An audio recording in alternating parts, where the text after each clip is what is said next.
জামালপুর জেলা বাংলাদেশের ময়মনসিংহ বিভাগের একটি প্রশাসনিক অঞ্চল। ধারণা করা হয় হযরত শাহজামাল রহমতুল্লাহ আলাইহির নাম অনুসারে নামকরণ করা হয় জামালপুর। জামালপুর জেলার উত্তরে ভারতের মেঘালয়, কুড়িগ্রাম জেলা এবং শেরপুর জেলা, দক্ষিণে টাঙ্গাইল জেলা, পূর্বে শেরপুর জেলা ও ময়মনসিংহ জেলা এবং পশ্চিমে সিরাজগঞ্জ জেলা, বগুড়া জেলা এবং গাইবান্ধা জেলা। আপনাদের সবার কাছে একটাই আবদার, আমাদের ভিডিওগুলো যদি আপনাদের ভালো লাগে তাহলে অবশ্যই আমাদের ফেসবুক পেজ ফলো দিবেন এবং আমাদের চ্যানেলটি সাবস্ক্রাইব করবেন। দর্শক, আজ 64 জেলার নামকরণের সংক্ষিপ্ত ইতিহাসের ধারাবাহিকতার 29তম পর্বে আমরা জামালপুর জেলা নিয়ে হাজির হয়েছি। ভিডিওর শুরুতেই একটা কথা বলে রাখি, আজকের ভিডিওতে আমি জামালপুর জেলার ইতিহাস এবং ঐতিহ্য তুলে ধরার চেষ্টা করেছি।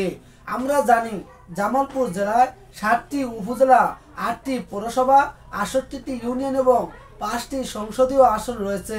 উপজেলাগুলো হলো ইসলামপুর, জামালপুর সদর, দেওয়ানগঞ্জ, বকশীগঞ্জ, মাদারগঞ্জ, মেলান্দ এবং সরিষাবাড়ি উপজেলা।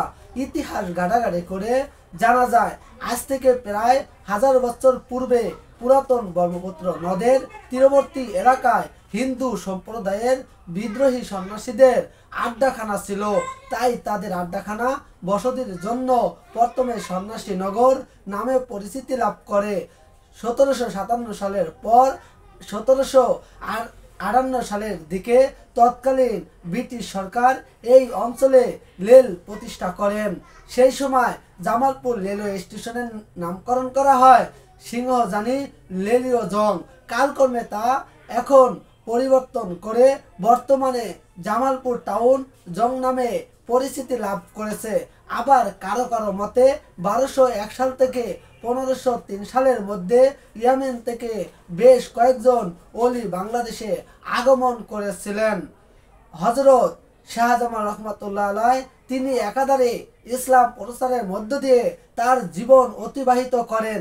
তার যবনিকা ঘটলে জামালপুর সদর থানার সন্নিকটে তাকে সমাহিত করা হয়, যা এখন হযরত শাহ জামাল রহমতুল্লাহ আলাইহির রওজা শরীফ। পর্যায়ক্রমে ইসলাম ধর্মাবলম্বীদের সংখ্যা গরিষ্ঠতা এবং বলিষ্ঠতা বৃদ্ধি পেলে সন্ন্যাসীনগর থেকে বা সিংহজানি পরিবর্তন করে হযরত শাহ জামাল রহমতুল্লাহ আলাইহির নাম অনুসারে নামকরণ করা হয় জামালপুর। জামালপুর জেলায় দেখার মতো রয়েছে হযরত শাহজামাল রহমতুল্লাহ আলাইহির মাজার, আলিয়া গার্ডেন, গারো পাহাড়, দানুয়া, কামালপুর স্থলবন্দর, প্রজাপতি পার্ক, হরিশ্চন্দ্রের দিঘি, Indira Jamuna city park, Swapnanil park, Hajipur Gandhi আশ্রম, যমুনা পার্ক, পাথরেশ্বর ব্রিজ এবং পল্লাকান্দি ব্রিজ সহ আরও বিভিন্ন স্থান। জামালপুর জেলায় জন্মগ্রহণ করেছেন Mirza Azam, major general Khaled Mosharraf, BNP সাবেক মহাসচিব আব্দুল সালাম তালুকদার, শহীদ আমানুল্লাহ কবির, সৈয়দ সদরুজ্জামান হেলাল, নুরুল ইসলাম, মিজানুর রহমান খান, বশির আহমেদ, মতিউর রহমান, আবদুল্লাহ আল মামুন, গিয়াসউদ্দিন মাস্টার, আমজাদ হোসেন, নজরুল ইসলাম বাবু, আব্দুল করিম, ডক্টর আতিউর রহমান এবং ফারুক আহমেদ চৌধুরী সহ আরও অনেকে জামালপুর জেলায় জন্মগ্রহণ করেছেন। 1971 সালে মুক্তিযুদ্ধের সময় স্থানীয় রাজাকারদের সহায়তায় পাক বাহিনী জামালপুরে ব্যাপক গণহত্যা চালায়। 21শে জুন পাক বাহিনী ব্রহ্মপুত্র নদের তীরে অবস্থিত শ্মশান ঘাটে 9 জনকে হত্যা করে।